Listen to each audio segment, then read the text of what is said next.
Assalamualaikum warahmatullahi wabarakatuh. Perkenalkan, nama saya Roni Dwi Septa, NPM 01210111, kelas reguler pagi, jurusan Ilmu Komunikasi. Saya mahasiswa Stipol Chandra di Muka Palembang, Sumatera Selatan. Kali ini saya akan membahas pendekatan teori struktural fungsional dalam perumusan sistem politik Indonesia.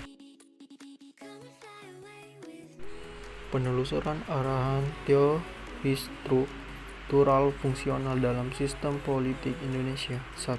Konsepsi teori sistem David Eston. Pengertian sistem politik menurut David Eston. Sistem politik adalah kesatuan kolektivitas perseperangkatan struktur politik yang memiliki fungsi masing-masing bekerja untuk mencapai tujuan suatu negara. Model sistem politik sendiri diklasifikasikan oleh Eston menjadi 3 dimensi, yaitu polity, dan polisi. Definisi politik dari ketiga dimensi ini terbukti lebih efektif, terutama untuk memahami realitas politik dalam upaya memberikan pendidikan politik kepada negara dan masyarakatnya. 2. Rumusan Gabriel Almond dalam pendekatan teori struktural fungsional.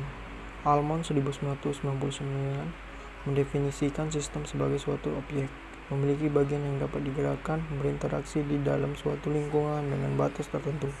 Sedangkan sistem politik merupakan suatu kumpulan institusi dan lembaga yang berkecimpung dalam merumuskan dan melaksanakan tujuan bersama, masyarakat atau kelompok di dalamnya. 2 poin yang bisa saya simpulkan secara garis besar pendekatan struktural fungsionalis Gabriel Almond. 1. Pendekatan fungsionalisme struktural ingin mengabsahkan status quo. 2. Teori sistem dalam aspek fungsional struktural dalam penerapannya terbukti sangat berguna bagi suatu analisa perbandingan sistem politik. Alasannya adalah karena teori ini menyangkut kumpulan variabel yang dapat dikelola. Kelemahan pendekatan struktural fungsional Almond. 3. Pendekatan struktural fungsional dalam sistem politik Indonesia. Sistem politik Indonesia berdasarkan struktur dan fungsional pemerintahan.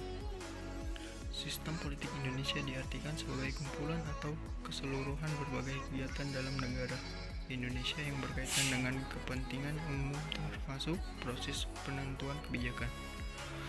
Upaya-upaya yang dilakukan untuk dapat merealisasikan kebijakan output itu sendiri, seleksi dan penyusunan skala prioritasnya. Berangkat dari teori struktural fungsional, apabila pendekatan tersebut dijadikan pisau analisa terhadap sistem di Indonesia, kita harus berangkat dari komponen inti yang membentuk sistem politik atau sosial dalam negara kita.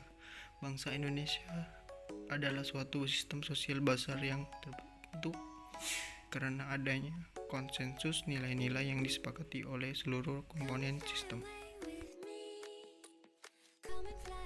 4. Kesimpulan dan analisa.